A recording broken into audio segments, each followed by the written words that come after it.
She was handed a crown, and immediately handed a divorce.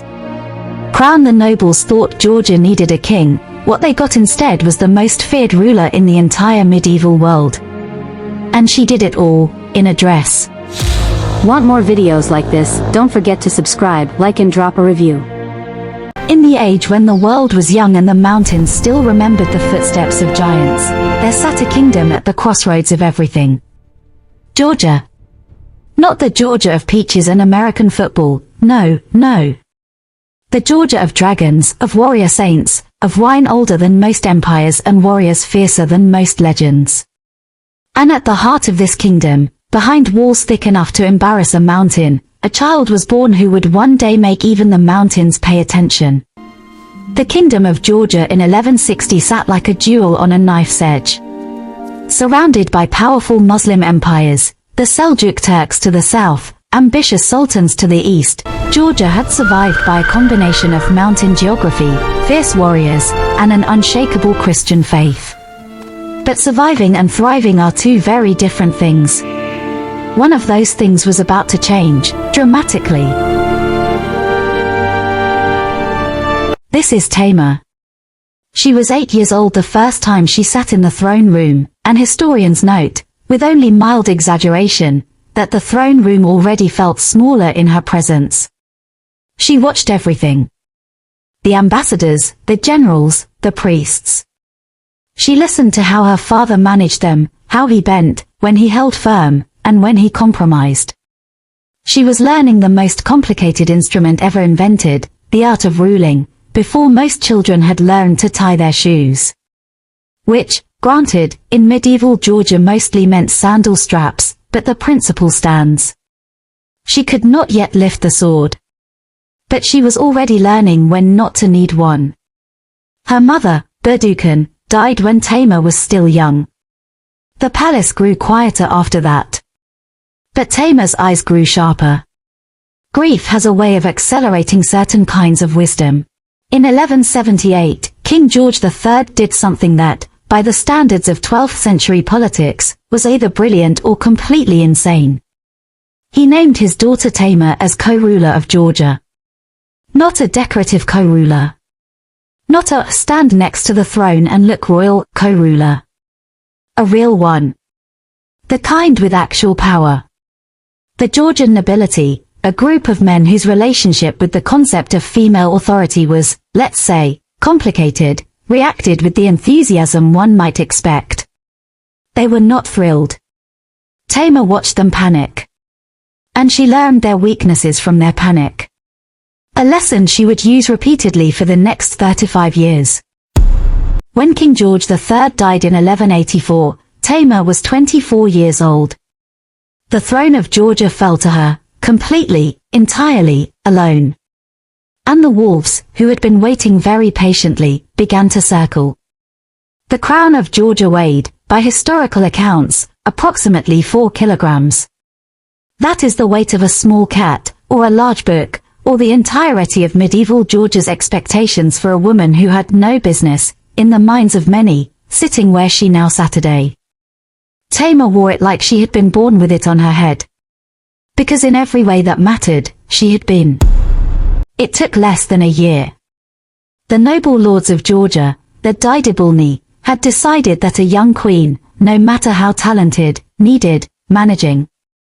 They presented Tamar with a demand for a new legislative council that would effectively share, and ultimately dilute, royal power.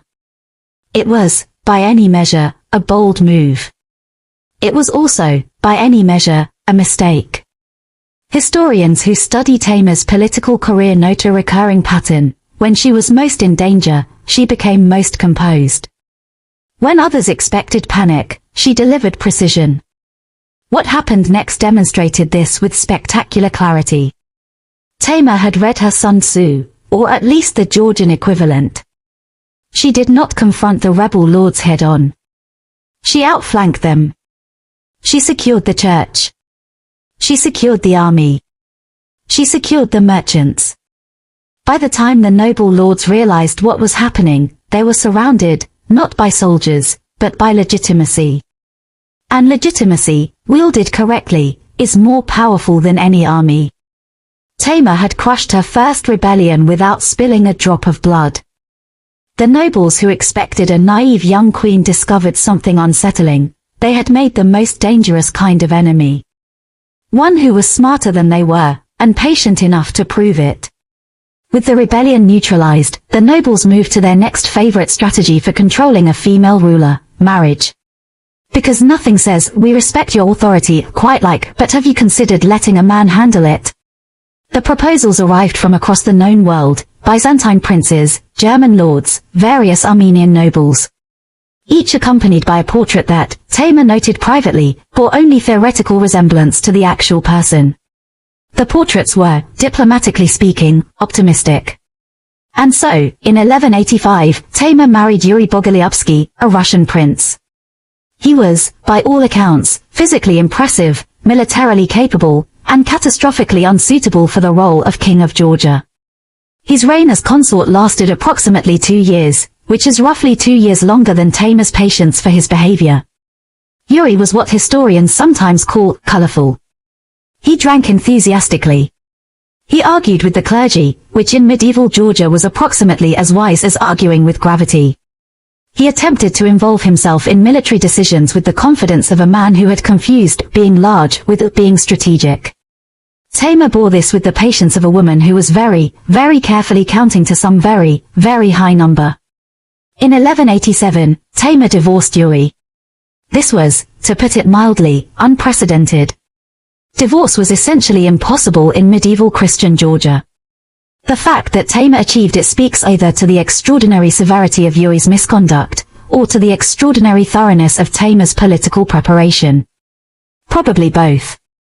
Yuri was sent to Constantinople, where he reportedly spent the rest of his life being extremely unhappy about being no longer married to the most powerful woman in the Caucasus. This seems fair.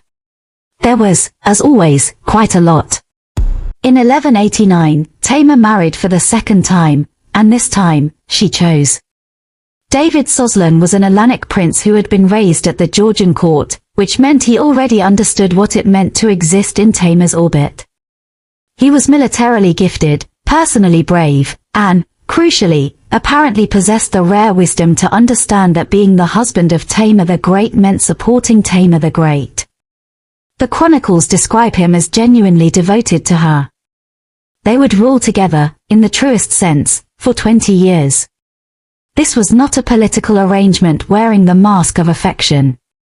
By all historical accounts, they were genuinely in love, a remarkable luxury for monarchs of their era. And together, they would become the most formidable ruling partnership Georgia had ever seen. Before the great battles, there was the great building. Tamar understood something that separates good rulers from great ones. Military victory means nothing if the kingdom it defends is not worth defending. And so, even as she prepared her armies, she built her civilization. Vardsia. One of the most extraordinary construction projects in human history, a monastery complex carved entirely into a volcanic cliff face. Over 3,000 rooms. Hidden churches. Secret passages. All built during Tamar's reign, all funded by her treasury, all existing because she believed that beauty and safety were not opposing ideas. And then there was Shota Rustaveli, the poet whom Tamar patronized, and who repaid her patronage by writing what is widely considered the greatest work of Georgian literature, The Knight in the Panther's Skin. Some historians believe the poem's central figure, the wise and powerful Queen Nestan is a direct portrait of Tamar herself. Rustaveli, for his part, seemed deeply devoted to the queen. Historians have opinions about how devoted. The poem, at minimum, represents the passionate admiration of a genius for a ruler he considered a phenomenon of history. Even geniuses have bad days. The Silk Road brought Georgia wealth that would have seemed fantastical even a generation earlier. Tamar's territorial security made her roads the safest in the region, which meant traders preferred them, which meant more taxes, which meant more armies, which meant more security.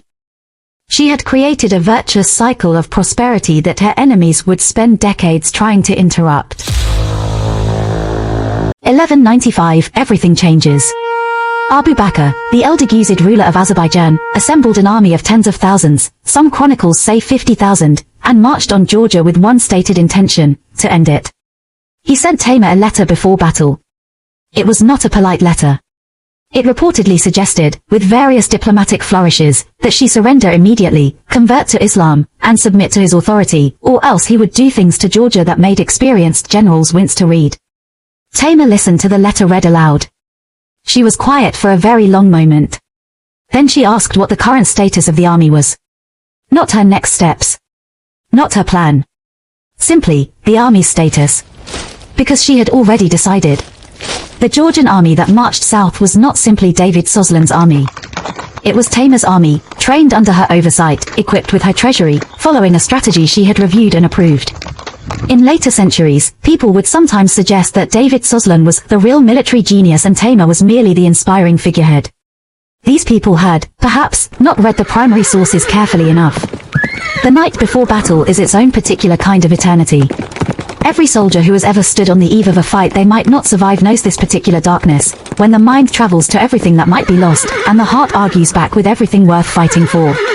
The Georgian soldiers prayed to Saint George, their patron. They thought of their families in those carved cliff face rooms, those terraced vineyards, those illuminated manuscripts. They thought of their queen, who was waiting, who believed in them, who had spent years making sure they were ready for exactly this moment. The Battle of Shamkor lasted hours. Abu Bakr's army, that massive, confident force that had sent such a contemptuous letter, was shattered. Broken. Sent fleeing. The Georgians pursued for miles. What had been meant to end Georgia ended instead as a Georgian triumph so complete that Abu Bakr's entire sultanate would never again threaten the kingdom from a position of strength. And then the messengers rode back to the queen. Victory was not permission to stop. It was permission to continue. If you love forgotten stories of powerful women, hit subscribe. I uncover a new one every week.